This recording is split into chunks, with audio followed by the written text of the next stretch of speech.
Systems redundancies, that's one of the ways you win. It's a big one. Implement those things. You create a system to absorb recurring tasks. You and I have talked about this a lot. Yeah. If you make a system out of things that repeat, jobs and tasks that repeat, you can be very efficient and you can move on to other things. That's how you scale. You can't scale without systems. You can't scale without redundancies. There's no way you're going to grow or be successful if you've just got a bunch of random one-off things filling up your day every day over and over again. You have to create the redundancies. You have to create the systems.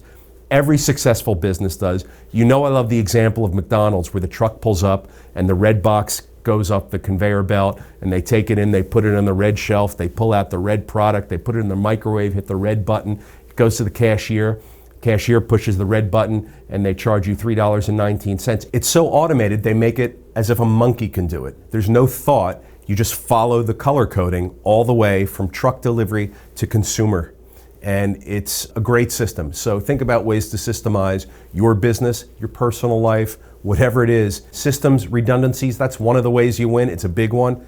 Implement those things.